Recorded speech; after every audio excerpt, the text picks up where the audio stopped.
అరుణాం కరుణాతరంగితాక్షీం ధృతపాశాంకుశపుష్పబాణచాపాం అణిమాదిభిరావృతాం మయూఖైః అహమిత్యేవ విభావయే భవానీం.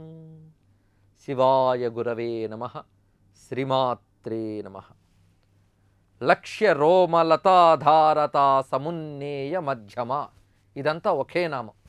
లక్ష్య అంటే కనిపిస్తున్నటువంటి, రోమలత అంటే మునుపు నామంలో వర్ణించినట్లుగా ఆ రోమముల యొక్క లత, ఆ నూగారు అనే తీగ, దానిని ఆధారత, దానిని ఆధారం చేసుకుని, సమున్నేయ ఊహించదగిన, మధ్యమ నడుము కలది అని ఈ నామానికి అర్థం. అంటే అమ్మవారి నడుము ఎలా ఉన్నదో అది దర్శనం కావట్లేదు. అంటే అంత సన్నని నడుము, కంటికి అగుపడనటువంటి నడుము అన్నమాట. అది ఊహించవలసిందే తప్ప దర్శనమయ్యేది కాదు. ఆ ఊహ చెయ్యాలన్నా ఏదో ఒక ఆధారం ఉండాలి కదా.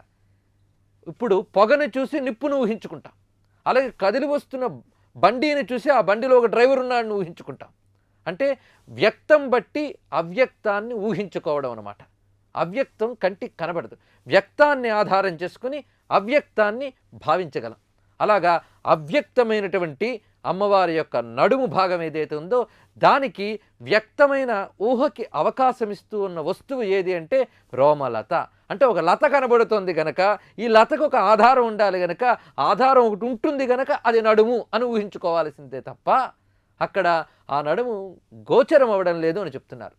అంటే ముందు నామంలో వర్ణించినట్లుగా రోమలత ఉన్నది, దానికి ఆధారమైన నాభి ఉన్నది. మరి ఆ నాభికి కూడా ఒక ఆధారం ఉండాలి కదా, కనుక ఆధారంగా ఉన్నటువంటి నడుము అని. లక్ష్య రోమలతాధారత సమున్నేయ మధ్యమ. కనిపిస్తున్నటువంటి రోమలతని ఆధారం చేసుకుని ఊహించదగిన నడుము కలది అని దీని యొక్క భావన అన్నమాట. అమ్మవారి నడుము చాలా సన్నగా ఉన్నటువంటిది అని. ఆ నడుముకి సంబంధించినటువంటి సౌందర్యాన్ని రెండు నామాల్లో ఇక్కడ చెప్తున్నారు. ఇది అవ్యక్త తత్వానికి సంకేతం, వ్యక్తము కానటువంటి తత్వానికి సంకేతం. ఎంత వ్యక్తంగా కనబడుతున్న అమ్మ ఒక అవ్యక్త స్వరూపిణి, అవ్యక్త తత్వాన్ని తెలియజేస్తుంది ఇక్కడ. అంటే ప్రమాణములకు అందనటువంటిది, వ్యక్తమయ్యే ప్రతిదీ ప్రమాణానికి అందుతుంది. ఈ ప్రమాణం అంటే ప్రత్యక్ష ప్రమాణం, అనుమాన ప్రమాణం, శబ్ద ప్రమాణం, ఇవన్నీ. అమ్మ తత్వము ఈ ప్రమాణములకు అందనటువంటిది అని. అటువంటి నడుముతో ప్రకాశిస్తూ ఉన్నది.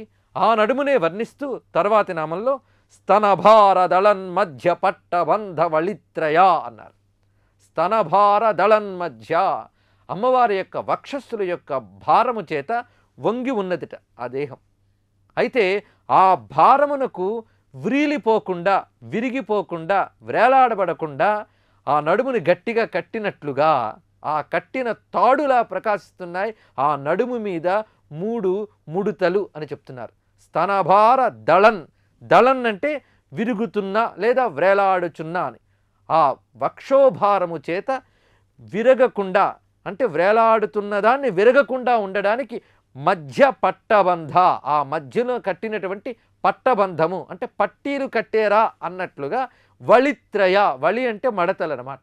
వళిత్రయ అంటే మూడు మడతలు ప్రకాశిస్తున్నాయి. అంటే మూడు తాళ్ళు కట్టినట్లుగా ఆ నడుము దగ్గర మూడు మడతలు కనబడుతున్నాయని వర్ణించారు. ఇందులో కూడా చక్కటి సాముద్రికా శాస్త్ర ప్రకారం దివ్యమైనటువంటి స్త్రీ ఎలా ఉంటుందో వర్ణిస్తున్నారు. సాముద్రికా శాస్త్ర ప్రకారం పరిపూర్ణమైన పురుషుడు కానీ పరిపూర్ణమైన స్త్రీ కానీ వాళ్ళకి లలాటమునందు, గళమునందు, నడుమునందు మూడు వళులు ఉంటాయి. అంటే మూడు మడతలు గీతల వలె ఉంటాయి. లలాటేచ గళే చైవ మధ్యే చాపి వళిత్రయం స్త్రీ పుంసయోరిదం జ్ఞేయం మహాసౌభాగ్య లక్షణం అని సాముద్రికా శాస్త్రం చెప్తుంది. ఈ శరీరం అనేది కేవలం ఏదో రక్తమాంసమయమైనటువంటి దేహం కాదు. ఇందులో కూడా శరీర లక్షణంలో ఆ వ్యక్తి యొక్క తపస్సు, దివ్యత్వము ఇవన్నీ గోచరమవుతాయి. అందువల్ల శరీరాకృతిని చూసి అతడేమిటో చెప్పగలమని. అంతేగాని శరీరాన్ని కేవల చర్మమయమైన దృష్టి పనికిరాదు, కామనామయమైన దృష్టి అంతకంటే పనికిరాదు, స్థూల దృష్టి పనికిరాదు. ఇది ఒక యోగమయమైన ఒక యంత్రం ఈ శరీరం. ఇలాంటి యోగమయమైన యంత్రానికి ఆధారాన్ని, చైతన్యాన్ని ఇస్తున్నటువంటిది ఆ పరమేశ్వరి అనుగ్రహం. ఆ అనుగ్రహ స్వరూపమే, ఆ చైతన్య విగ్రహమే అమ్మవారు. ఇవి విగ్రహాలకి చైతన్యాన్నిచ్చే మహావిగ్రహం అన్నమాట. అందువల్ల ఇక్కడికి వచ్చేటప్పటికి సౌందర్యం యొక్క సమగ్రత కనబడుతుంది, చైతన్యం యొక్క ప్రతిష్ఠ కనబడుతుంది. ఆ సౌందర్య సమగ్రతలో అమ్మవారికి కూడా ఆ గళమునందు 3 రేఖలు ఎలాగున్నాయో ఈ నడుమునందు కూడా ఆ 3 రేఖలు చెప్పబడ్డాయి, 3 ముడతలు వళులు చెప్పబడ్డాయి. ఇవి కూడా యంత్ర సంకేతములే. వళులు ఇవన్నీ వృత్తములు, ఈ వృత్తములతో ఏర్పడ్డదే చక్రం అన్నమాట. అలా ఈ 3 వళులు కూడా యంత్ర ప్రకారం చూస్తే అవి ఏమిటంటే ఈ శ్రీకళా యంత్రాన్ని మనం ఆధారం చేసుకుని అధ్యయనం చేస్తే కనబడేది అంతర్వృత్తము, మధ్యవృత్తము, బహిర్వృత్తము అని 3 వృత్తములు ఉన్నాయి. అంతర్వృత్తం సూర్యమండలం అన్నమాట. అలాగే మధ్యవృత్తం బ్రహ్మాండ మండలం, బహిర్వృత్తం సదాశివ మండలము. ఈ 3 మండలములకు కూడా సంకేతంగా ఈ వళిత్రయం ప్రకాశిస్తున్నది. అంటే ఇప్పుడు చూసారా, ఒక దేవతాకృతి అనగానే ఒక క్యాలిక్యులేషన్ ఉంటుంది అక్కడ, అంటే ఒక లెక్క ఉంటుంది. ఒక కొలత లేకపోతే ఏది ఎంత కొలతలో ఉండాలో ఆ కొలత లేకపోతే ఆకృతే తయారవదు. కొలత తయారైంది అంటే సంఖ్య అక్కడుంది, రేఖ అక్కడుందనమాట. సంఖ్య రేఖ ఇది కలిపితేనే యంత్రం అవుతుంది. అంటే దానికి ఒక సైన్స్ ఉంది అని అర్థం అనమాట. అలాగే దేవతాకృతి బేస్ చేసుకుని దేవతాకృతికి ఆధారంగా ఉన్నటువంటిది యంత్రశక్తి. యంత్రానికి ఆధారం ఏమిటి? మంత్రశక్తి. కనుక యంత్రము మంత్రము కూడా ఇందులో సూచించబడుతున్నాయని. ఈ వళిత్రయమే కాలత్రయానికి సంకేతం, త్రికాలములకు సంకేతం, త్రిగుణాలకు సంకేతం, ఓంకారంలో ఉన్నటువంటి అకార ఉకార మకారములకు సంకేతం ఈ వళిత్రయం. పైగా ఈ నడుము ఎటువంటిది అంటే క్రిందనున్నటువంటివి అధోలోకములు, పైనున్నటువంటి ఊర్ధ్వలోకములు, ఈ రెండింటినీ సమన్వయిస్తున్నది. పైగా నాభి అంతరిక్షమైతే అంతరిక్షానికి తర్వాతి స్థానం అనేటువంటిది ఊహకందని విషయం. అందువల్ల అది ఊహించదగ్గదే, అంటే ఊహించవలసిందే తప్ప వ్యక్తము కానిది అని చెప్పడంలో అదే అంతరార్థం. అది ఒక ఊహకందని విషయం. అంతరిక్షానికి ఆధారం ఏమిటి అనే దాన్ని మనం చెప్పలేం. ఆ ఆధార స్థానమే ఇక్కడ అమ్మవారి యొక్క నడుముగా చెప్పబడుతున్నది. స్తనభార దళన్ మధ్య పట్టబంధ వళిత్రయ అయినటువంటి అమ్మవారి యొక్క నడుముని వర్ణించిన తర్వాత వస్త్రాన్ని వర్ణిస్తున్నారు. అక్కడ నుంచి కటి మొదలవుతోంది. ఇక్కడి వరకు కూడా అమ్మవారి మంత్రములో ద్వితీయ భాగం చెప్పబడింది. అంటే మునుపులో మనం చెప్పినట్లుగా చుబుకము వరకు, గడ్డము వరకు కూడా మంత్రము యొక్క ప్రథమ భాగం చెప్పబడింది. తర్వాత కంఠము నుంచి వళుల వరకు, అంటే ఈ నడుము వరకు కూడా వర్ణించబడినది ద్వితీయ భాగం. ఇక్కడ నుంచి తృతీయ భాగం చెప్పబడుతుంది. ఇంకొకటి ఇక్కడ ఆశ్చర్యకరమైన విషయం ఏమిటంటే చుబుకం దగ్గరికి వచ్చేటప్పటికల్లా ఔపమ్యరహితం, అనాకళిత సాదృశ్యం, పోలికనేటువంటిది లేదు అని అక్కడ అవ్యక్తాన్నే చెప్పాడు. ఇక్కడ ఈ విధంగా నడుమును వర్ణించినప్పుడు ఇక్కడ కూడా అవ్యక్తాన్నే చెప్తున్నాడు. అంటే ఆ మంత్రము పూర్తయినా అది పూర్తి అని కూడా చెప్పలేం. అది ఒక అవ్యక్తమైన తత్వం అదంతా కూడా. ఇక్కడ ఆ తర్వాత అమ్మవారి యొక్క ఆ కటి సౌందర్యం ఎర్రని వస్త్రంతో శోభిస్తోంది. ఆ ఎర్రని వస్త్రం ఎలా ఉన్నదంటే అరుణారుణ కౌసుంభ వస్త్ర భాస్వత్ కటి తటి. ఇది కూడా ఒకే నామం. ఆ ఎర్రని వస్త్రం అరుణారుణం అన్నారు. అరుణ అంటే ఎరుపు, అరుణారుణం అంటే ఎర్రనైన అంటే బాగా ఎర్రనైనటువంటి వస్త్రం కట్టుకున్నారు. అది కౌసుంభ వస్త్రం అన్నమాట. కౌసుంభ అంటే కుసుంభ సంబంధమైనది కౌసుంభము. కుసుంభము అంటే కుంకుమ పువ్వు అని ఒక అర్థం. అంటే కుంకుమ పువ్వు వలె ఎర్రగా ప్రకాశిస్తున్నటువంటిది. ఆ ఎర్రదనాన్ని ఇంకా వర్ణిస్తున్నారు, అరుణారుణము కౌసుంభము అని. అంటే ఆ ఎరుపుదనంలో కూడా చిక్కదనాన్ని చెప్తున్నారు. అమ్మవారు లేత ఎర్రని కాంతితో ఉంటే ఆమె కట్టుకున్న వస్త్రం ఇంకా మిగులు ఎర్రగా ప్రకాశిస్తుంది. కౌసుంభ వర్ణంతో, కుంకుమ పువ్వు వంటి ఎరుపుతో ప్రకాశిస్తుంది. పైగా కౌసుంభ వస్త్రానికి ఇంకో అర్థం ఏం చెప్పారంటే మహారజనము అనే అద్దకం చేయబడినటువంటి వస్త్రం అని కూడా చెప్పారు కౌసుంభ వర్ణానికి. మొత్తానికి అంత ఎర్రనైనటువంటి వస్త్రభాస్వత్ కటీతటి. భాస్వత్ అంటే ప్రకాశిస్తున్నటువంటిది, వస్త్రభాస్వత్ ఎర్రనైనటువంటి వస్త్రముతో ప్రకాశిస్తున్నటువంటి కటీతటి, కటి కలిగినటువంటి తల్లి అని. అంటే అమ్మవారు నడుము నుంచి ఆ వస్త్రం ప్రకాశిస్తున్నది కదా, ఆ చీర భాగాన్ని వర్ణించి చెప్తున్నారు ఇక్కడ. అంత ఎర్రని కాంతులతో ప్రకాశిస్తున్న వస్త్రాన్ని కట్టుకుంది అని. ఇక్కడ కూడా అమ్మవారు సర్వారుణ, మొత్తము ఎర్రదనం. ఈ ఎర్రదనమంతా కూడా అనురాగానికి, ఆదికి, జాగ్రత్త అవస్థకి, చైతన్యానికి సంకేతం. అమ్మవారిని ధ్యానించితే చాలు మనలో అజ్ఞానం అనే తిమిరివంతా తొలగిపోయి ఆ జ్ఞాన ప్రభాతం ఏర్పడుతుంది, జ్ఞాన జాగృతి ఏర్పడుతుంది. ఆ జాగృతిని తెలియజేసేదే అమ్మవారి యొక్క ఆ వస్త్ర వర్ణ సంకేతము అన్నమాట. దానిని ఈ నామములో తెలియజేశారు. అదేవిధంగా ఆ వస్త్రం యొక్క ఆదిలో అమ్మవారు వడ్డాణం కట్టుకున్నారు. ఆ వడ్డాణం సొగసుని చెప్తున్నారు తర్వాతి నామంలో. రత్న కింకిణికారమ్య రశనాదామభూషిత. రత్న కింకిణికారమ్య అంటే రత్నములు, కింకిణులు మువ్వలు, అంటే రత్నములతో చేసిన మువ్వలు అనవచ్చు. రత్నములు విడిగాను మువ్వలు విడిగాను కూడా తాపినటువంటి రశనాదామము. రశన అంటే వడ్డాణము, దామం అంటే తాడు, వడ్డాణపు తాడు అన్నమాట. అంటే మొలత్రాడు అంటారే, అలానే మొలత్రాడు. వాటికి రత్నములు, కింకిణులు అంటే మువ్వలు వంటివి చిరు గంటలన్నమాట. అవి వ్రేలాడుతున్నాయి. అది రమ్యమైనటువంటిది, అంటే రంజనకరమైనటువంటి రశనాదామము, వడ్డాణపు తాడుతో ప్రకాశిస్తున్నటువంటి నడుమనమాట. రత్న కింకిణికారమ్య రశనాదామభూషిత. ఇక్కడ రత్న కింకిణులు అనేటువంటిది శబ్ద సంకేతాలు. ఇవి ఆ రత్నములు మువ్వలు శబ్దిస్తూ ఉంటాయి. ఇవన్నీ కూడా మంత్రాక్షరాల్ని, నాదమయమైన చైతన్యాన్ని చెప్తూ ఉంటాయి. అమ్మవారు కూర్చుని ఉన్నా కూడా మ్రోగుతూ ఉంటాయట ఆ కింకిణులు. అటువంటి చైతన్యమయమైనటువంటి కింకిణులవి. ఎందుకంటే అమ్మవారి ఆభరణాలు అనగానే ఎక్కడో తయారు చేసి తెచ్చిపెట్టుకున్నవి కావు. అమ్మవారి రూపుతో పాటు ఆవిర్భవించాయంటే ఈ ఆభరణములు కూడా అమ్మవారి యొక్క లీలా విభూతులే తప్ప బయట జడ పదార్థములు కావు. ఇందులో ఆభరణములన్నీ కూడా దేవతలే. అమ్మవారి శరీరమంతా సర్వదేవమయం, సర్వ చైతన్యమయం. అదేవిధంగా అమ్మవారు ధరించిన ఆభరణాలు కూడా చైతన్యమయములు, దేవతాత్మకములు అన్నమాట. అందువల్ల చైతన్యమయములైన వాటిని కదిపితేనో కదిలిస్తేనో రవళించడం కాదు, వాటంతట అవే ధ్వని చేయగలవు. మంత్రాక్షరమయమైనటువంటి శరీరము గనక ఆ మంత్రాక్షరాల్ని ధ్వనిస్తూ ఉంటాయి గనక రత్న కింకిణిక అనే మాటలో చాలా గొప్పతనం ఉంది. రత్నములతో చేసిన మువ్వలన్నా, రత్నములు విడిగా మువ్వలు విడిగా అన్నా వాటి నుంచి నాదములు వినబడుతున్నాయి. ఆ నాదములన్నీ కూడా మంత్రాక్షరములు, అందుకే రమ్యములవి. దీని భావనే ఆదిశంకరులు సౌందర్యలహరిలో చెప్తూ కాంచీదామ కరికలభ కుంభస్తననత పరిక్షీణా మధ్యే పరిణత శరచంద్రవదన ధనుర్బాణాన్ పాశం శృణుమపి దధానా కరతలై పురస్తాదాస్తాంనః పురమధితురాహో పురుషికా అని వర్ణించారు. క్వణత్ కాంచీదామ, క్వణత్ అంటే మ్రోగుతున్నటువంటి కాంచీదామ. కాంచి అంటే వడ్డాణం, ఆ వడ్డాణపు తాడు మ్రోగుతుంది నాదమయంగా. అలా ప్రకాశిస్తున్నది ఎవరు అంటే పురమధితురాహో పురుషిక. చాలా గొప్ప మాట ఇది. అహో పురుషిక అంటే ఎవరి యొక్క అహో పురుషిక? పురమధితు అన్నాడు.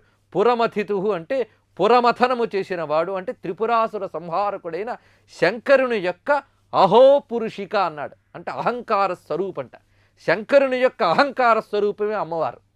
అంటే శంకరుడికి నేను అనే భావం ఏదైతే ఉందో ఆ నేను అనే భావమే అమ్మవారి యొక్క స్వరూపం. ఆ అహంకారమే లేకపోతే ఈ జగత్తే లేదు.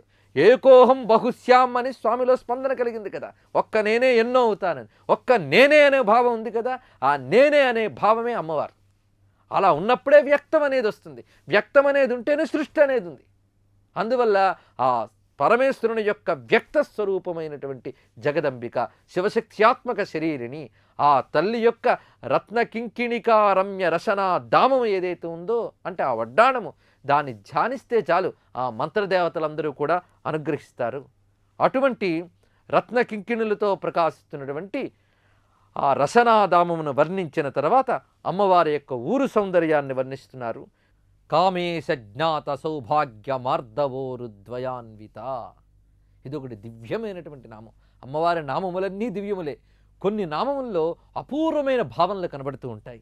కామేశ జ్ఞాత సౌభాగ్య మార్దవోరుద్వయాన్విత. ఇదంతా ఒకే నామం అన్నమాట. ఈ వాక్యమంతా ఒకే నామం. కామేశ జ్ఞాత అంటే కామేశ్వరునికి మాత్రమే తెలిసినటువంటి సౌభాగ్య మార్దవ ఊరుద్వయాన్విత. ఊరువులు అంటే తొడలు అని అర్థం. అవి ద్వయ అంటే రెండు తొడలు కదా. ఆ రెండు తొడలతో ప్రకాశిస్తున్న అమ్మవారు. ఆ తొడల్లో సౌభాగ్యము మార్ధవత్వము ఉన్నాయి. సౌభాగ్యము అంటే మాంగళ్య భావం, సౌభాగ్య భావము, అలాగే మార్ధవత్వము, మెత్తదనము, ఈ రెండు కామేశ్వరునికి మాత్రమే తెలుసు అన్నారు. అంటే కామేశ్వరునికి మాత్రమే తెలిసినటువంటి సౌభాగ్యము మార్ధవము కలిగినటువంటి ఊరువులు కల తల్లి అని చెప్తున్నారు. అంటే కామేశ్వరునికి ఎందుకు తెలుసు అంటే అమ్మవారు కామేశ్వరుని అంకమునందు కూర్చుని ఉన్నది. ఆ అంకమునందు ఆయన యొక్క ఒడిలో కూర్చునుంది కనుక అమ్మవారు ఆ అంకమునందు కూర్చుంది కనుక ఆ స్వామికే తెలుసు అనడంలో అమ్మవారి యొక్క పాతివ్రత్య భావన మళ్ళీ తెలుస్తుంది. అమ్మవారి యొక్క ఆ ఊరు సౌందర్యము, ఆ మార్ధవత్వం శివునికే తెలుసు. అంటే శివునికి మాత్రమే లభ్యమైనటువంటి, శివునికి మాత్రమే తెలిసినటువంటి శక్తి అమ్మవారు. దీని గురించి కూడా ఆదిశంకరులు చెప్తూ, ఘృతక్షీర ద్రాక్ష మధుమధురిమా కైరపి పదై విశిష్యానాఖ్యేయో భవతి రసనామాత్ర విషయ తథా తే సౌందర్యం పరమశివ దృంమాత్ర విషయం కథంకారం బ్రూమం సకల నిగమాగోచరగుణే అని చెప్పబడింది. అంటే క్షీరము, ఘృతము, ద్రాక్ష అంటే పాలు, నెయ్యి, తేనె ఇవి ఎలా ఉన్నాయి అని చెప్తే ఏమని వర్ణిస్తాం? ఎన్ని పదాలు చెప్పినా వాడు మాధుర్యం చెప్పలేం. దాని విషయం నాలిక్కే తెలుసు. అది ఆ రుచి చూస్తే నాలిక్కే తెలుస్తుంది, కానీ ఎన్ని పదాలు చెప్పినా పదాలకు ఆ రుచి రాదు కదా. అదేవిధంగా అమ్మవారి యొక్క ఆ సౌందర్యము పరమశివ దృంమాత్ర విషయం, పరమశివుని కంటికి మాత్రమే తెలుసు అని చెప్పబడుతోంది. ఇది కూడా పాతివ్రత్య పరమధర్మాన్ని చెప్తుంది. పత్ని సౌందర్యం పూర్తిగా పతికే తెలుసు, పతికి మాత్రమే సొంతం. అటువంటిది అమ్మ. ఈ పాతివ్రత్య భావన, శివతత్వ స్ఫురణ ఎన్ని నామాల్లో ఎలా కనబడుతుందో చూడండి. మొదటి నుంచి కామేశబద్ధ మాంగళ్య సూత్ర శోభిత కంధర, నిజ సంలాప మాధురి, మందస్మిత ప్రభాపూర, మజ్జత్ కామేశ మానస, ఇలాంటి మాటలన్నింటిలో కూడా కామేశ్వరునికి మాత్రమే తెలిసినటువంటి విషయం ఒకటి చెప్తున్నారు. అలాగే ఇక్కడ కూడా కామేశ్వరునికి మాత్రమే తెలిసినటువంటిదేని. ఇదే భారతీయ సంస్కృతి.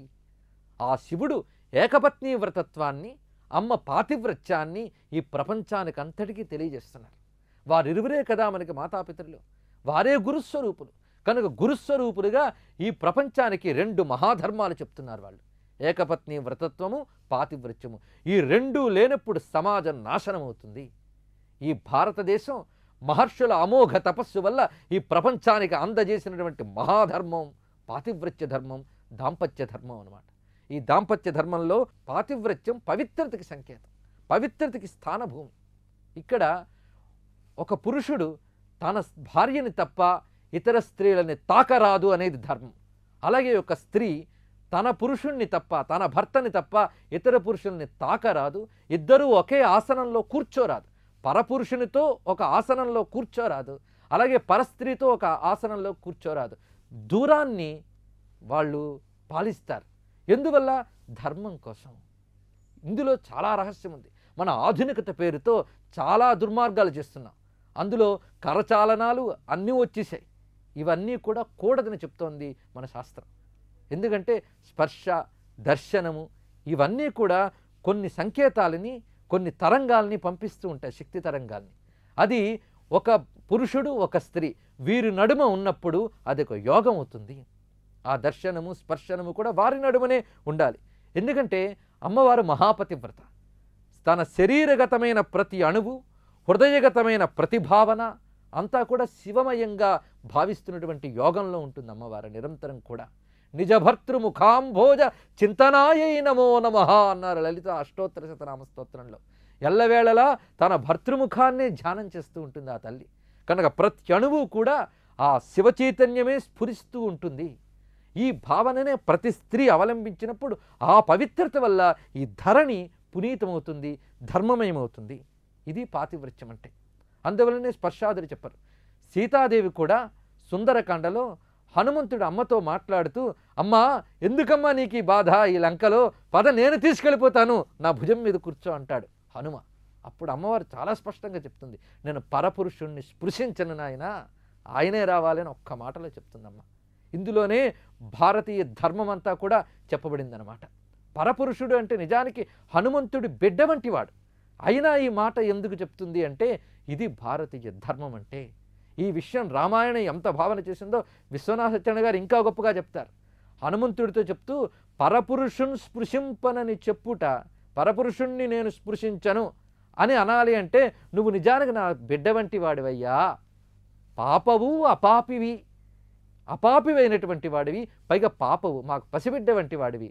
అయినప్పటికీ కూడా ఆయన రావాలి, పరమ ప్రయోజకమూర్తి అయినటువంటి రామచంద్రమూర్తి వచ్చి రాక్షస సంహారం చేయాలి, నేను వెళ్ళాలి అని చెప్తే అప్పుడు హనుమంతుడు అంటాడు, అమ్మా నువ్వు చెప్పిన మాట చాలా గొప్పది, పరపురుషుని స్పృశించనని పల్కుట అది ఉన్నదే, ఆ మాట చాలా గొప్పది. ఎంత బిడ్డనైనా ఇప్పుడు ఎదిగిన బిడ్డని కదా, అందువల్ల పరపురుషుడి కిందే లెక్కమ్మ. అందువల్ల నువ్వు స్పర్శించడం అనేటువంటిది కూడా తగని పని. అంత చక్కగా చెప్పు. నీ చరణము ద్రవ్వ దువ్వ శిరసా పరిధార్యము స్త్రీ జగత్తుకున్ అంటారు విశ్వనాథ వారు. అమ్మా, ఈ మాట చెప్పినటువంటి పరమ పాతివ్రత్య భావన పరమేశ్వరివి నువ్వు. నీ పాద ధూళి సమస్త స్త్రీజాతి తిలకముల సింధూరములా ధరించాలమ్మా అని. ఇది భారతీయ పాతివ్రత్య ధర్మము, భారతీయ ఏకపత్ని వ్రత ధర్మము కూడా సమస్త జీవజాలానికి చెప్తున్నటువంటిది.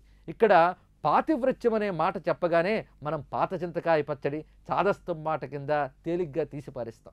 పతివ్రతల కథలని, దివ్యమైనటువంటి ఏకపత్ని వ్రతులైన వారి కథలని కూడా మనం పురాణ కథలందరినీ ఎంత అవమాన దృష్టితో చూస్తున్నామో అదేవిధంగా వీటిని తీసి పారేస్తుంటాం. అందులో ఆధునిక నాగరికత పేరుతో ఎన్ని వెర్రి తలలు వేస్తున్నా మనకి ఇవన్నీ ఎందుకు పనికిరాని కథల్లా కనబడతాయి. కానీ జీవితం సార్థకం చేసేటువంటి ధర్మములకి ఇవి ఆలవాలములు. అసలు పాతివ్రత్యం అంటే ఏమిటి? ప్రేమ సిద్ధాంతం యొక్క పరిపూర్ణ స్వరూపమే పాతివ్రత్యం. ఇప్పుడు ప్రేమ సిద్ధాంతాన్ని మనం పరిశీలిస్తే ప్రేమ సిద్ధాంతంలో ఏంటంటుంటాం? మన సినిమా టైటిల్స్ అన్నీ అందులోనే వస్తుంటాయి. ప్రతి అణువు నువ్వే, నా సర్వస్వము నువ్వే, నువ్వే కావాలి అనేటువంటి భావనలు ఉన్నాయే. ఇది ధార్మికంగా, తాత్వికంగా ఒక పద్ధతిగా ప్రతిష్ఠింపబడింది భారతదేశంలో, ఇంకే దేశంలో లేదు. మిగిలిన దేశంలో కేవలం వ్యామోహంతో అనే మాటలు, ఈ దేశంలో మాత్రము ధర్మమై, తత్వమై, వ్యవస్థగా ప్రతిష్ఠింపబడినటువంటి మాటలు ఇవి. ఇదే ఒక కుటుంబ వ్యవస్థకి ఆధారం. ఇటువంటి చక్కని వ్యవస్థ, ప్రేమ సిద్ధాంతం యొక్క పరిపూర్ణత పాతివ్రత్యంలోనూ ఏకపత్ని వ్రతత్వంలోనే పండుతుంది. అటువంటిది అమ్మవారి యొక్క సౌందర్యము. కామేశ్వరునికి మాత్రమే తెలిసినటువంటి మాట అనడంలో ఎంత లోతు ఉంది, ఎంత గొప్పతనం ఉంది. అదే ఇందులో ఉన్నటువంటి దివ్యత్వం. ఇందులో కూడా మంత్ర సంకేతాలు ఇత్యాదులు ఎన్నో ఉన్నాయి. ఎందుకంటే కామేశ్వరునికి మాత్రమే తెలిసినటువంటిది అంటే ఇక్కడ సౌభాగ్యము, మార్దవము అనే రెండు లక్షణాలు. ఇవి కూడా మంత్ర విశేషాలే. సౌభాగ్యము, మార్దవత్వం అనేటువంటివి కూడా మంత్ర విశేషణములే. ఈ మంత్ర విశేషణముల యొక్క మూల స్వరూపం తెలిసినటువంటి వాడు ఆది గురువుకు మాత్రమే తెలుస్తుంది. ఎవరయ్యా ఆది గురువు అంటే కామేశ్వరుడే ఆది గురువు. అంటే శక్తి మంత్రానికి తొలి గురువు శంకరుడు. ఆయనే అమ్మవారి యొక్క మంత్రోపాసకుడు. ప్రథమమైనటువంటి మంత్రం ఆయనకే గోచరించింది. అందువల్ల ఆది గురువు దక్షిణామూర్తి, అతడే ఇక్కడ కామేశ్వరుడు అనమాట. ఆయన నుంచి సంప్రదాయంగా అలా పరంపరగా వచ్చినటువంటి విద్య కనుక ఈ మంత్రము యొక్క ఆది ఆయనకే తెలుసు అని. ఈ సౌభాగ్య, మార్దవ అనేటువంటి మంత్ర విశేషముల యొక్క స్వరూపములు ఆదిగా తెలిసినటువంటి వాడు ఆ దక్షిణామూర్తి కామేశ్వరుడే అని. కామేశ జ్ఞాత సౌభాగ్య మార్దవోరు ద్వయాన్విత అనేది కూడా మంత్ర సంకేతాన్ని తెలియజేస్తుంటాయి. పైగా ఊరువులు అంటే రెండు, ఇటు వామము ఇటు దక్షిణము కూడా. ఇది పరా అపరా విద్యలకి సంకేతంగా కూడా తెలియజేస్తున్నారు. ఇలా పరాపర విద్యలతో ఉన్నటువంటి పరిపూర్ణ విద్యాస్వరూపం అమ్మవారి యొక్క స్వరూపము. ఈ విధంగా అనేకములైన విషయాలు ఈ వామభాగ దక్షిణ భాగంలో చెప్పబడుతుంటాయి. ఇందులో యోగము, మంత్రము, దేవతాతత్వము ఇవన్నీ దాగి ఉన్నాయి. అది కామేశ జ్ఞాత, కామేశ్వరునికి మాత్రమే తెలిసినటువంటిది అనడంలో ఇంత విశేషం ఉందన్నమాట. ఇటువంటి పరమ పతివ్రతా స్వరూపిణైన అమ్మకి నమస్కరించి తర్వాత అమ్మవారి యొక్క మోకాళ్ళని వర్ణిస్తున్నారు. మాణిక్య మకుటాకార జానుద్వయ విరాజిత. మకుటము అంటే ఒక కిరీటము. ఈ కిరీటం అంటే అది మళ్ళీ ఏవో అలంకారాలు పైన కొనదేలి ఇలా కాకుండా ఒక టోపీలా పెట్టేదనమాట. అలాంటి మాణిక్య ముకుటము, మాణిక్యములు పొదిగినటువంటి మకుటము వలె ప్రకాశిస్తున్నటువంటి జానుద్వయ, రెండు మోకాళ్లతో విరాజిత, ప్రకాశిస్తున్నటువంటి తల్లి అని వర్ణించారు. మాణిక్య ముకుటములు అంటే మాణిక్యములు పొదిగిన మకుటములవి. అవి ఎంత అందంగా ఉంటాయో అలా ప్రకాశిస్తుంది. మకుటం అంటే కొంచెం కాఠిన్యం ఉంటుంది కదా, అదేవిధంగా మోకాళ్ళు కొంత కాఠిన్యం ఉండడం సహజం, అలా వర్ణిస్తున్నారు. అలా మాణిక్యాలతో ప్రకాశిస్తున్నటువంటి జానువులు. ఆ తర్వాత జంఘిక అంటే కాలి పిక్కల్ని వర్ణిస్తున్నాడు. ఇంద్రగోప పరిక్షిప్త స్మరతూణాభ జంఘిక అనేటువంటి నామం గురించి చెప్పుకుంటూ ఉన్నాం. జంఘిక అన్నది కాలిపిక్కలు గల తల్లి అని, అంటే అమ్మవారి కాలిపిక్కల్ని వర్ణిస్తున్న నామం ఇది.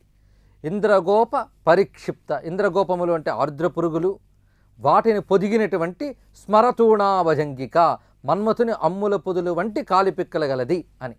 ఇందులో ఇంద్ర, గోప, స్మర, తూణ అనేటువంటి శబ్దములు అవి రహస్యార్థములతో కూడుకున్నటువంటివి. ఇంద్ర అంటే పరమైశ్వర్యము అని అర్థము. పరమైశ్వర్యమును ప్రసాదించగలిగేటటువంటి శక్తి అక్కడ ఉన్నది. అలాగే గోప అంటే రక్షణము అని అర్థము. ఐశ్వర్యాన్ని రక్షణని ఇచ్చేటటువంటిది. పరమైశ్వర్యము అంటే అర్థం ఏమిటి? మోక్షము అని అర్థం. కనుక ఇంద్ర శబ్దం ద్వారా మోక్ష ప్రదానం చేసే తల్లి, గోప శబ్దం ద్వారా రక్షణనిచ్చే తల్లి అని తెలియజేస్తూ స్మర, స్మర అంటే స్మరించేటటువంటి శక్తి, అంటే చింతన అనేటువంటిది.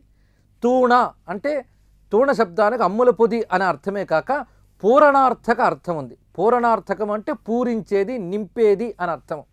అమ్ములని అంటే బాణములను నింపుకుంటుంది కనుక అమ్ముల పొదుని తూణము అన్నారు. ఆ విధంగా భక్తుల కోరికలన్నీ నిండుగా తీర్చుతుంది గనక తూణ శబ్దము కూడా కోరికల్ని తీర్చేటటువంటిది. స్మర తూణ అంటే స్మరించిన వారి యొక్క సమస్తములైన కోరికలను తీర్చేటటువంటిది. ఈ విధంగా మోక్షము, రక్షణ, కోరిన కోరికల్ని చింతించేటటువంటివి. వీటన్నిటికీ కూడా జంఘిక, జంఘిక అంటే జని వ్యుత్పత్తౌ అనే ధాతువు నుంచి వచ్చింది. అంటే పుట్టుకకి కారణము అని అర్థం అన్నమాట. ఈ కారణ శబ్దాన్ని తెలియజేస్తుంది జంఘిక. అంటే రక్షణకి, మోక్షానికి, చింతన చేసేవారి కోరికల్ని తీర్చడానికి కూడా కారణమైనటువంటి మంత్ర విశేషాత్మకమైన కాలిపిక్కలు కలది అనేటువంటి అర్థాన్ని కూడా దీనికి చెప్పారు. ఇక్కడ భావించేటప్పుడు అమ్ముల పొదుల వంటి ఆ కాలిపిక్కలను వర్ణించేటప్పుడు మన్మథుని యొక్క అమ్ముల పొదులు అని వర్ణించారు. అంటే సౌందర్యం అనే చెప్పడం కాకుండా శివుణ్ణి జయించాలి అనేటువంటి తపన కలిగిన మన్మథుడు అన్నారు. శివుణ్ణి జయించాలంటే మన్మథుడి వల్ల కాదు అని మనకు తెలుసు. మరి ఎవరి వల్ల అయింది? అమ్మవారి యొక్క సౌందర్యం చేతనే శివుడు వశమయ్యాడు. కనుక అమ్మవారి యొక్క సౌందర్యమే ఇక్కడ మన్మథుడిగా చెప్పబడుతుంది. ఆ సౌందర్య దేవత శివుణ్ణి జయించడానికి సిద్ధం చేసుకున్నటువంటి 2 అమ్ముల పొదుల వలె ఉన్నదిట అది. అంటే యుద్ధంకి వెళ్ళడానికి అమ్ముల పొదులు సిద్ధం చేసుకున్నట్లుగా ఈ సౌందర్య రసాధి దేవత అయినటువంటి మన్మథుడు ఈ 2 అమ్ముల పొదుల్ని సిద్ధం చేసుకున్నాడు. అమ్ముల పొదులు అనగానే వాటిలో బాణాలు ఉంటాయి. ఈ బాణములన్నీ 5 ఉండాలి. ఎందుకంటే మన్మథుడికి 5 బాణాలు కనుక 5 బాణాలు ఉండాలి. అలాగే ఒక కాలికి సరిగ్గా 5 వేళ్ళు ఉంటాయి. 5 వేళ్ళు అంటే 5 గోళ్ళు అనమాట. ఈ 5 కూడా 5 బాణముల వలె ఉన్నాయి. అయితే 2 కాళ్ళు కదా, 2 కాళ్ళు అంటే మొత్తం 10 గోళ్ళు ఉన్నాయి. అంటే శివుణ్ణి జయించాలంటే ఒక్క అమ్ముల పొది సరిపోదు కనుక 2 అమ్ముల పొదులు సిద్ధం చేసుకుని అందులోంచి ఒక దాంట్లోంచి 5 బాణాలు, ఇంకో దాంట్లోంచి 5 బాణాలు బయటికి కనబడుతున్నాయా అన్నట్టు అమ్ముల పొదుల్లోంచి బయటికి కనబడుతున్న బాణాగ్రముల వలె, బాణపు మొనల వలె అమ్మ యొక్క కాలి గోళ్ళు ప్రకాశిస్తున్నాయట. అంటే కాలి పిక్కల నుంచి కాలి గోళ్ల వరకు వర్ణిస్తూ ఆదిశంకరులు ఈ భావన చేస్తారు. పరాజేతుం రుద్రం ద్విగుణ శరగర్భౌ గిరిసుతే నిషంగౌ జంఘేతే విషమ విశిఖో బాఢమకృత యదగ్రే దృశ్యంతే దశ శరఫలా పాదయుగళి నఖాగ్రఛద్మానస్సురమకుట శనైక నిశితా.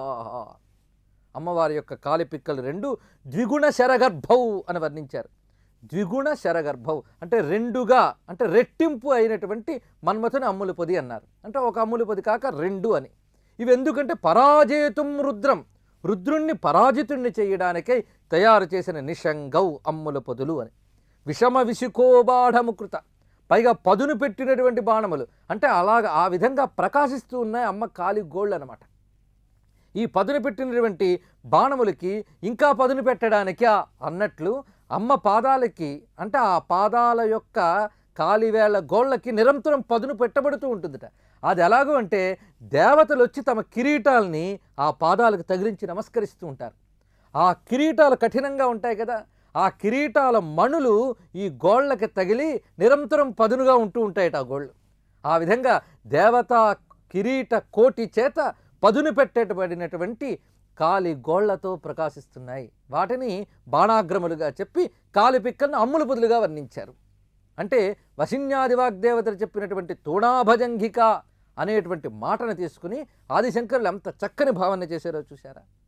ఈ విధంగా కాలిపిక్కల్ని వర్ణించిన తర్వాత అమ్మ యొక్క పాద సౌందర్యాన్ని వర్ణిస్తున్నారు.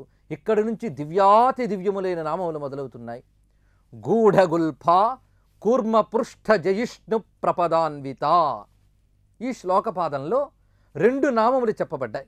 ఇంతవరకు కూడా ఒక పాదంలో ఒక్క నామమే చెప్పబడిన నామాలు ఎక్కువగా వచ్చాయి. కానీ ఈ పాదంలో మాత్రం 2 నామాలు ఉన్నాయి. ఇది చదివేటప్పుడు కూడా జాగ్రత్తగా పరిశీలించి చదవాలి. గూఢగుల్ఫ ఒక నామం, కూర్మపృష్ఠ జయిష్ణు ప్రపదాన్విత అనేది రెండవ నామం. ఇలా కాకుండా గూఢగుల్ప, కూర్మపృష్ఠ, జయిష్ణు ప్రపదాన్విత అని కొంతమంది చదువుతుంటారు. అది తప్పు అర్థాన్ని కూడా ఇస్తుంది. కనుక జాగ్రత్తగా చదవాలి ఈ నామాన్ని. గూఢగుల్ఫ అనేది ఒక నామం కదా. దీని అర్థం ఏమిటంటే గుల్ఫము అంటే చీలమండలు అని అర్థం అన్నమాట. అంటే కాలి మడమలకి రెండు వైపులా ఉబ్బెత్తుగా ఉండేటువంటి భాగాన్ని చీలమండలు అంటారు. అలాగా అమ్మవారి యొక్క పాదములు వర్ణిస్తున్నారు. కాలి పిక్కల తర్వాత ఉండేటువంటి గుల్ఫములు, ఆ చీలమండలు ఎలా ఉన్నాయి? గూఢమై ఉన్నాయి. గూఢగుల్ఫ, గూఢముగా ఉన్నటువంటి చీలమండలు కల తల్లి అని.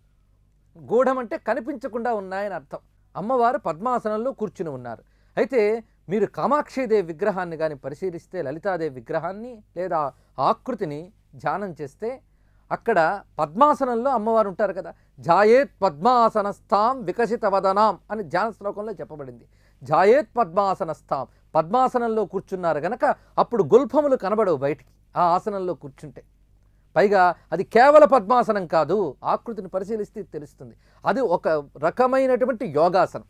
యోగ విద్యలో ఒక రూఢస్థితికి చేరినటువంటి వారు మాత్రమే వేయగలిగేటువంటి ఆసనం. అక్కడ సర్వ విశ్వ చైతన్యం కూడా ప్రసరింపబడుతుంది ఆ ఆసనంలో కానీ కూర్చుంటే. అమ్మవారు మహాయోగీశ్వరేశ్వరి గనక ఆ ఆసనంలో కూర్చున్నది గనక గుల్ఫములు కనబడట్లేదు. ఆ విధంగా అమ్మవారు కూర్చున్నారు. అయితే నిల్చున్నా కూడా గుల్ఫములు కనబడవు. పైగా వీరాసనం మీద కూడా కొన్ని వాళ్ళు కూర్చుని ఉంటారు కొన్ని రూపముల్లో. అంటే ఒక తొడ మీద ఇంకొక పాదాన్ని వేసి కూర్చున్న రూపం ఉంది. ఈ రూపంలో కూడా గుల్ఫములు కనబడవు. అంటే గుల్ఫములు అంటే ఈ చీలమండలు కనబడకుండా చీర కట్టుకున్నది అని అర్థం అన్నమాట. చీలమండలు కనబడకూడదు. అంటే ఒక ఉత్తమ జాతికి చెందినటువంటి స్త్రీ ఏ విధమైన వస్త్రధారణ చేయాలో అమ్మవారిని చూసి నేర్చుకోవాలి. భారతీయమైనటువంటి కట్టు బొట్టు కూడా దేవతల్ని పరిశీలించి ఋషులు ఏర్పరిచినవని ముందే చెప్పుకున్నాం మనం. ఆ విధంగా కట్టు బొట్టు ఎటువంటివి కట్టుకుంటే అటువంటి శక్తులు ఆవహింపబడతాయి, అటువంటి శక్తులు ఆకర్షింపబడతాయి. దేవతలకు అనుగుణమైనటువంటి లేదా దేవతలను అనుకరించేటటువంటి కట్టుబొట్టు మనకు ఉంటే దేవతా శక్తులు దృష్టి మన శరీరం మీద పడుతుంది. అలా కాకుండా శరీరాన్ని సగం కప్పి సగం విప్పి తిరిగేటువంటి రాక్షస ఆసురి పైశాచిక శక్తుల్ని ఆకర్షించడానికి తగ్గ వేషధారణ చేశారనుకోండి, ఇప్పుడు సభ్యత పేరునో లేక నాగరికత పేరునో, అవి తప్పకుండా పైశాచిక శక్తుల్నే ఆకర్షింపజేస్తాయి. కనుక ఉత్తమ జాతికి చెందినటువంటి స్త్రీ సర్వ లక్షణములతో శోభించేటువంటి సాధ్వి ఎప్పుడూ కూడా ఎలా చీర కడుతుంది అంటే చీలమండల కనబడకుండా చీర కడుతుంది. అందుకే గూఢగుల్ఫ, అవి కనబడకుండా చీర కట్టుకున్నటువంటిది అని. అంటే ఆ తర్వాత పాదభాగం కనబడుతోందట కనుక గూఢగుల్ఫ అని వర్ణించారు. పైగా తర్వాతి నామంలో కూర్మపృష్ఠ జయిష్ణు ప్రపదాన్విత. గూఢ అనే శబ్దానికి రహస్యము అనే కాక నిండైన అని అర్థం ఉన్నది. అంటే నిండైన గుల్ఫములు కలది, చీలమండలు నిండుగా ఉన్నాయి అంటే ఎలా ఉండాలో ఆ విధంగా అంత నిండుతనంతో కూడి ఉన్నటువంటిదని. ఇక కూర్మపృష్ఠ జయిష్ణు ప్రపదాన్విత అనేటువంటిది కూడా అద్భుతమైన భావనాశక్తితో కూడుకున్నటువంటిది. కూర్మపృష్ఠ, కూర్మం అంటే తాబేలు, దాని యొక్క పృష్ఠము అంటే వీపు అని అర్థం, వీపు భాగం. అంటే తాబేలుకి వీపు భాగం అంటే డిప్ప, పై డిప్ప కొంచెం ఉబ్బి ఉంటుంది. ఇక ఆ తర్వాత వచ్చేటువంటి తాబేలు యొక్క ముఖము కానీ ఇతర పాదములు కానీ దానికన్నా చిన్నగా కనబడుతూ ఉంటాయి. ఒకవేళ ఏదైనా ప్రమాదం వస్తుందంటే ఈ పాదములు ఆ ముఖం కూడా లోపలికి ముడుచుకుని ఆ పైన డిప్ప మాత్రమే ఉంటుంది. ఆ విధంగా అమ్మవారి యొక్క ప్రపదములు కూర్మపృష్ఠ జయిష్ణు ప్రపదాన్విత, అటువంటి తాబేలు యొక్క వీపు డిప్పని జయించేటటువంటి లక్షణము కల ప్రపదములు కలది అని అర్థం. ప్రపదము అంటే మీగాళ్ళు అని అర్థం అనమాట. మీగాళ్ళు అంటే పాదము యొక్క పైభాగం. ఈ పైభాగం కొంచెం ఉబ్బెత్తుగా ఉంటుంది. అంటే సాముద్రిక శాస్త్ర ప్రకారం ఉత్తమ జాతికి చెందినటువంటి దివ్య స్త్రీల యొక్క పాదములు పైభాగము కొంచెం ఉబ్బి ఉంటుందన్నమాట. దానికన్నా కొంచెం తలం దిగి ఆ వేళ్ళు ప్రకాశిస్తూ ఉంటాయి. ఈ విధంగా వర్ణించారు సాముద్రిక శాస్త్రంలో. అమ్మ పరమ సౌందర్య రసాధిదేవత గనక అమ్మ యొక్క పాదములు యొక్క పైభాగము ప్రపదములు కూడా అలా ప్రకాశిస్తున్నాయి అని వర్ణించారు. పైగా కూర్మపృష్ఠజేష్ణ ప్రపదాన్విత అనే దానిలో అనేకములైన అంతరార్థాలు ఉన్నాయి. కూర్మపృష్ఠము అని చెప్పడంలో మహాకూర్మం ఒకటి ఈ విశ్వాన్ని ధరిస్తోందని మనకి పౌరాణికమైనటువంటి భావన ఒకటి ఉన్నది.